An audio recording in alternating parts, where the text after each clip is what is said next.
Ouais, c'est bien. Vous êtes chargé des projets d'Assol International, Absolument. une association qui œuvre dans le domaine d'écologie, de l'agroécologie, entre autres. Oui.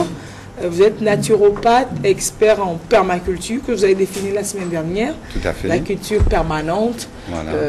On se bat pour mieux manger, pour mieux vivre. Manger sain, manger naturel. Tout à Parce fait. que ce qui se retrouve dans nos plats, on ne voit pas monsieur à l'écran. Je suis seul. On voit une ombre à droite, voilà. Ah, me voilà. Vous voici. Vous jouez à l'homme invisible alors. Tout à fait. Alors, la semaine dernière, on a commencé par parler de l'alimentation Oui. pour notre santé. Oui. Vous nous avez dit plein de choses, notamment que l'homme n'est pas carnivore. Non, Les conséquences nous sommes des êtres alcalins. de la consommation de viande, entre autres. C'est- Et on finissait la semaine dernière, les gens ont beaucoup réagi sur la consommation de certains produits qui se retrouvent dans la chaîne alimentaire et qui ne sont pas super bien, à part la viande bien sûr, dans l'industriel. On parlait du glutamate, Oui, glutamate. monosodique, Glutamate monosodique. du fluor de sodium et de l'aspartame. Prenons le L'aspartame, glutamate par monosodique. Alors, glutamate monosodique, donc c'est ce qu'on appelle un exauceur de goût qui augmente au fait les sensations au niveau des papilles et limite aussi ce qu'on appelle l'arrêt. L'arrêt, c'est ce qui nous permet de savoir si nous sommes rassasiés ou pas. Donc le glutamate monosodique nous donne toujours l'impression d'avoir faim alors que notre corps a suffisamment mangé. Parce que Donc, c'est doux, c'est délicieux sur les papilles. Voilà, c'est délicieux, on continue. ça court-circuite en fait le système des papilles et donc ça rehausse l'impression, c'est une impression, ça rehausse l'impression donc d'avoir plus de goût. Donc notre alimentation est faussée. Donc on n'a plus les vraies sensations, on a des sensations qui sont masquées au niveau du goût. Donc ça ne nous permet pas, par exemple, de savoir ce qui est bon ou pas bon pour nous. On pourrait nous faire manger, par exemple, des aliments qui sont limites ou avariés avec du glutamate. Donc voilà. Alors on a un phénomène d'accoutumance aussi au glutamate, ce qui entraîne une envie d'avoir toujours du glutamate, du glutamate, du glutamate. Donc voilà. Et, bon. Le glutamate est ce qu'on appelle un excitotoxique. Donc il va venir exciter les papilles, mais il va aussi exciter les neurones au niveau du cerveau. Et c'est un grand destructeur d'ailleurs des neurones. Le glutamate. Le glutamate est un grand destructeur des neurones. Il détruit donc les neurones au niveau du cerveau. Il joue sur les comportements également. Donc, il va jouer sur le centre de la volonté. Il va jouer sur le sens de la volonté. Le centre de la volonté, Ah bon? oui. Il va amener, on va dire, un genre de dépression. Il va également jouer sur les reins. Donc, c'est un grand destructeur des reins également. Des reins. Des reins. Le Ouais. Et glutamate. aujourd'hui, on a de plus en plus de dégénérescence des reins. Et en Afrique, ce qui n'est pas normal. Donc, on ne devrait pas avoir ce type de maladie parce que c'est des maladies de civilisation. Et la destruction des reins, donc, bon, est due à plusieurs phénomènes. Et le glutamate est un grand accélérateur de destruction des reins. Aujourd'hui, on met du glutamate dans tout. Voilà. Dans les cacahuètes qu'on achète en bouteille, là, arachide, etc. Dans la préparation, on met du glutamate là-dedans. On met du glutamate dans du botocoin, on met du glutamate dans du Africa Tennis, on met du glutamate dans du jus, on met du glutamate dans du pain, on met du glutamate dans Partout. tout. Partout. Dans la boue, partout. Et bon, ça, si on le mange, c'est peut-être inconscient, on n'a pas choisi de manger du glutamate, mais acheter du glutamate au marché et en utiliser chez soi, c'est risqué. C'est genre creuser sa tombe avec ses dents, quoi. Tout à fait. Tout à fait. Donc, plus on mange de glutamate, plus on s'accoutume à ce glutamate. Donc, c'est un peu comme une drogue et on en réclame à chaque repas. Donc, il y a un phénomène qu'il faut tenir compte, c'est ce phénomène d'accoutumance. Donc, il y a un sevrage. En général, un sevrage, ça dure à peu près 21 jours. C'est le temps nécessaire pour le corps à désapprendre ou se détoxifier d'une substance telle que le glutamate. Bon, on peut décider de ne pas en préparer chez soi, mais tant qu'on Voilà. mange dehors, tant qu'on achète ces cacahuètes, ces amuse-gueules et autres produits, tant qu'on mange dehors, c'est pas évident qu'on soit sevré du glutamate.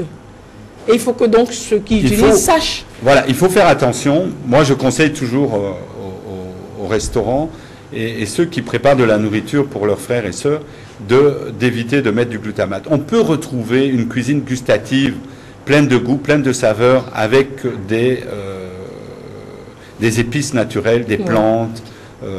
Genre il y a plein de plantes qu'on peut utiliser. Donc, voilà, par exemple, dans les salades, on peut utiliser de la menthe, on peut utiliser de la moutarde, on peut utiliser... D'ailleurs, il y aura des ateliers, il y a un premier atelier qui va être proposé pour apprendre à manger sainement et apprendre à cuisiner sainement. Donc, ça va se passer au restaurant Manger Propre le 9 mai. Et il faudra être là à 15h30. Donc, le 9 mai à 15h30. Voilà. Pourquoi est-ce que j'aborde un petit sourire quand on parle de manger propre, comme si je connaissais le lieu. Mais bon, on aura l'occasion de vous en reparler. Le 9 mai, à Manger Propre, un atelier de cuisine sacrée. Oui, effectivement. On appelle ça la cuisine sacrée parce que c'est prendre soin de soi à travers la cuisine. C'est cela. Donc voilà. Donc bon, parlant, ça c'est pour le glutamate. On parle du fluor de sodium. Alors le fluor de sodium, au fait, on en retrouve dans tous les dentifrices ou même dans certains compléments alimentaires pour, soi-disant, renforcer l'émail des dents. Oui, le fluor, voilà. Oui, est-ce que c'est bon pour les dents? Alors, en fait, il y a une confusion qui est faite entre le fluor de sodium et le fluor de calcium. Donc, ce que nous avons besoin n'est pas le fluor de sodium, mais le fluor de calcium. Voilà. Donc, on peut en trouver dans certaines pharmacies en complément. Donc, voilà. Bon, on le trouve à l'état naturel dans certains légumes, dans tout ce qui est vert. Le fluor de sodium ou calcium? De calcium. Ok. De calcium. On le retrouve dans l'eau naturelle. Donc, voilà. Le fluor de sodium est un sous-produit, au fait, de l'industrie nucléaire. Donc, de l'industrie nucléaire? Oui, tout à fait. Donc, voilà. Donc, voilà. Et donc, qu'est-ce que ça fait? Qu'est-ce que ça cause? Qu'est-ce que ça détruit dans le corps? Là aussi, le fluor de sodium était utilisé, par exemple, pendant la guerre par les Allemands pour contrôler, au fait, les populations des prisonniers pour éviter qu'ils se rebellent. Donc, ça joue aussi sur le centre de la volonté et surtout, ça encrasse la glande pinéale. Donc, ça encrasse la glande pinéale. Bon, ça, c'est un charabia complètement que moi, je n'ai pas compris. Bon. Je ne suis pas sûr que tout le monde ait compris non plus. Encrasse. Alors, la glande pinéale joue sur sur pas mal de fonctions. Et entre autres, elle va jouer sur notre intuition, sur notre manière à se comporter, etc. Donc, voilà. Donc, c'est un grand perturbateur. Donc, on va être là résolu comme cela. Des comportements. Des comportements bizarres, et puis on ne sera pas entreprenant. Ou bien, voilà, on va manquer de volonté. On va manquer de volonté. Donc, on va être plutôt apathique. Et, voilà. Donc, ça on va manquer d'entrain, on va manquer d'enthousiasme. Et surtout, on va manquer d'avoir envie de faire des choses et de construire des choses dans notre vie. Donc, maintenant, on ne va pas s'empêcher d'utiliser du dentifrice. Non, mais vous pouvez utiliser... Il y a des dentifrices naturels. Vous savez... Je pense que la semaine prochaine, je vais donner une recette de dentifrice qu'on pourra faire son propre dentifrice. Une idée on peut utiliser par exemple de l'argile pour se brosser les dents. L'argile verte? Oui, de l'argile verte, donc se brosser les dents. Ou sinon, on peut utiliser un produit qui est extraordinaire qui s'appelle le bicarbonate de sodium. Oui. Donc qui va nous permettre de reminéraliser les dents, d'enlever le tartre au niveau des dents. Oui, donc, pour les petits-enfants, voilà. On leur nettoie la langue et la bouche souvent avec du bicarbonate de sodium. Voilà. Et alors, le bicarbonate de sodium est aussi un reminéralisant, mais aussi un grand alcalinisant. Par exemple, on peut utiliser le bicarbonate de sodium après les repas pour les digestions difficiles. Si vous avez arrosé un repas, vous êtes allé manger un repas de fête, de mariage, ou même d'enterrement, parce qu'on mange beaucoup aux enterrements, je vous conseillerais de prendre du bicarbonate à raison d'une demi-cuillère à café dans un verre d'eau ou dans un verre de jus de fruits. Ça va vous faire digérer, ça va amener des alcalins. Il n'y a pas de conséquences derrière, c'est du bicarbonate de sodium? Non, si vous prenez les doses autorisées, c'est-à-dire une demi-cuillère à café 3 fois par jour, vous n'aurez pas de conséquences. Donc il ne faut pas en abuser pour les gens qui sont hypertendus. Donc voilà. On parle de l'aspartame. On parle de l'aspartame. Alors l'aspartame, c'est aussi un grand excitotoxique. C'est comme du sucre. C'est un faux sucre. C'est un faux sucre en fait. C'est un faux sucre. Donc il va aussi détruire les cellules du cerveau. Et entre autres, il va court-circuiter donc l'idée de manger du sucre ou pas manger du sucre au corps. Donc le corps va réagir d'une manière non appropriée parce qu'on donne une fausse information. Donc voilà. Bon. Et on retrouve l'aspartame dans les boissons. On retrouve l'aspartame dans les boissons zéro. Toutes les boissons, les sodas à zéro. Les sodas à zéro. Et on retrouve ça aussi, maintenant on en retrouve même dans le lait des bébés, etc. Donc évitez ce genre de produits, ne donnez pas ça à vos enfants, évitez tout ça parce que, bon, il y a un film qu'on peut trouver sur Internet qui s'appelle « Vrai sucre, faux sucre ». Donc voilà. On peut voir ça dessus. Et vous allez voir que l'aspartame n'est pas insidieux. Donc voilà. Alors, on avait promis la semaine dernière de donner des recettes aujourd'hui contre certaines maladies. Oui. D'abord, le paludisme. On se demande comment vous, Blanc, vous allez vous donner une recette contre le paludisme. Vous avez rencontré le palu quelque part là Moi, j'ai été victime du neuropalu, donc je sais ce que c'est. Donc, vous avez été longtemps en Afrique. Pourtant, ça faisait longtemps et dernièrement, j'ai contracté un neuropalu. Donc, bon, je me soigne naturellement. Bon, il y a un grand remède du palu et du neuropalu, c'est l'Artemisia annua, donc l'artéméter. Oui, ce qu'on prend généralement en comprimé. Voilà. Et on va introduire d'ailleurs ici au Togo toute une filière avec les femmes où elles vont pouvoir cultiver l'Artemisia annua, en faire des tisanes. Et nous, on va en faire des huiles essentielles. Donc voilà, donc ça c'est un grand remède. On peut couper une crise de palu et de neuropalu 2 heures avec une infusion d'Artemisia annua en infusion rectale, donc avec une poire par exemple. Donc voilà. Hein. D'autres recettes contre le palu? Contre le palu, l'ail et le citron, ça coupe une crise. Donc, le citron? Oui, donc citron bien mûr, 5 jus de citron avec 5 gousses d'ail à prendre le matin à jeun et le soir avant d'aller dormir. Donc voilà. Ou en cas de crise, ça vous coupe une crise. Donc voilà. Je voulais vous parler aussi de quelque chose, parce que j'ai rencontré des problèmes de peau ici. Oui.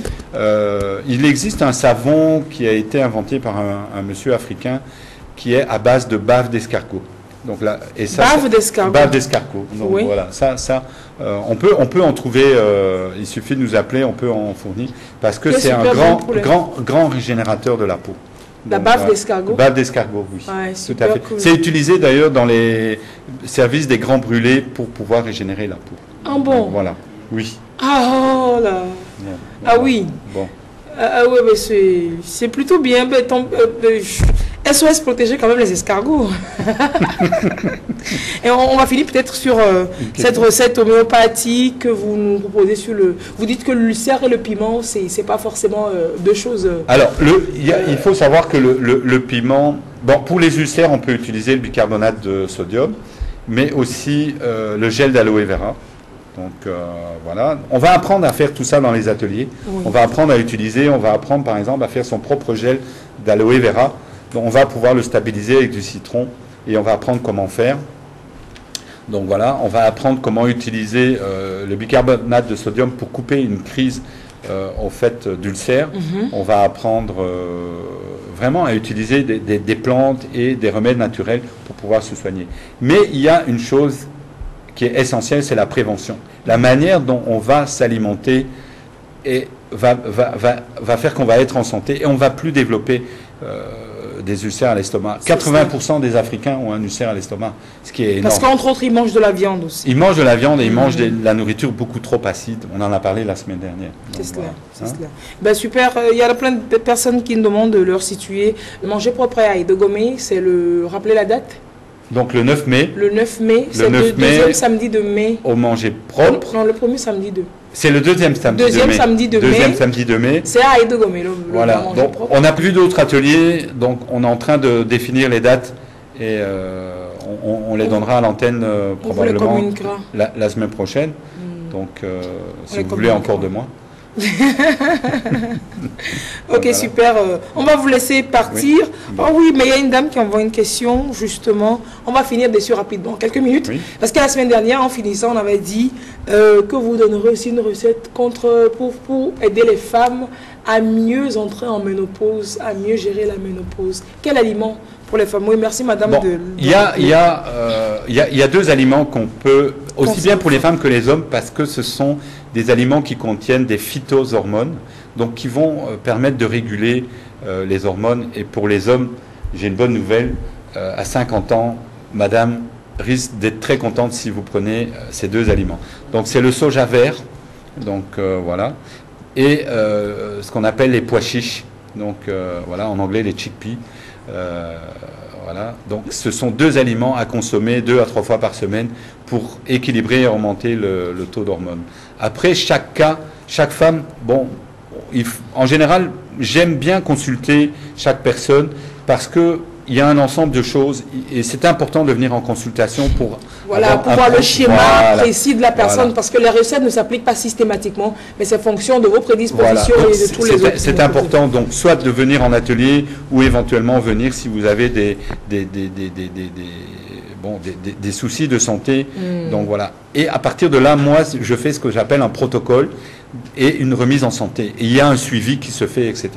D'ailleurs, je lance un appel, pourquoi pas aujourd'hui mettre sur l'antenne une personne qui voudrait servir de témoin.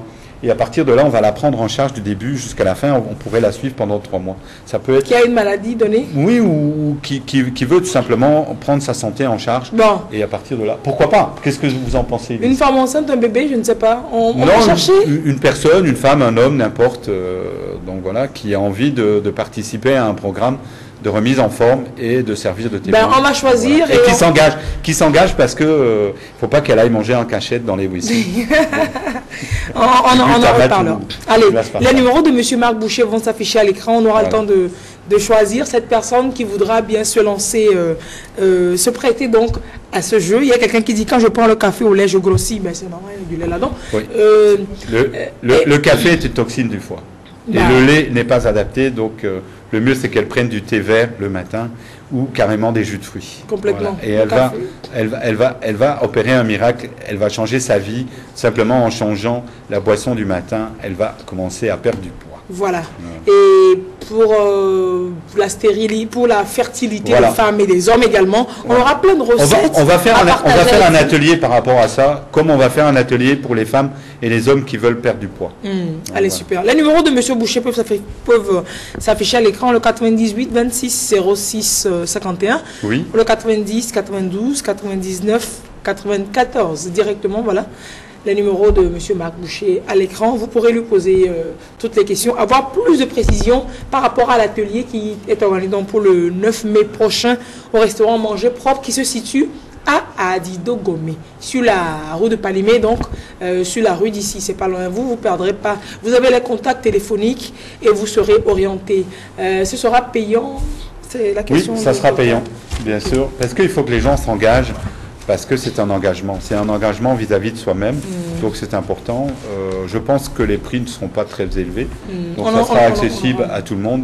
Je pense que on définira les prix et puis on vous en reparlera dans les prochaines émissions. Jusqu'au 9 mai, on a encore parce qu'il faut que ça soit accessible pour tout le monde. Donc, allez. Merci beaucoup, M. Marc Boucher, d'être passé par le plateau ce matin. Merci, les contacts, vous allez continuer par poser les questions à M. Marc Boucher. On a quoi? On a 55 messages concernant le sujet. Voilà, vous trouvez toutes les réponses en venant donc aux ateliers ou alors en appelant M. Marc Boucher sur les numéros qui se sont affichés, que je vous rappelle, le 98 26 06 51. Pour le 90, 92, 99, 94. Très belle journée. Merci Lise. Et je voulais te dire que tu avais un très très beau t-shirt. J'en voudrais un comme ça aussi. Ou bien, Togolais, viens. Bon, le temps que vous soyez Togolais, voilà. Parce que là, c'est Togolais, viens, bâtissons la cité. On pourra mettre Belge, viens, bâtissons le Togo. Allez, très belle journée. Merci. Au revoir.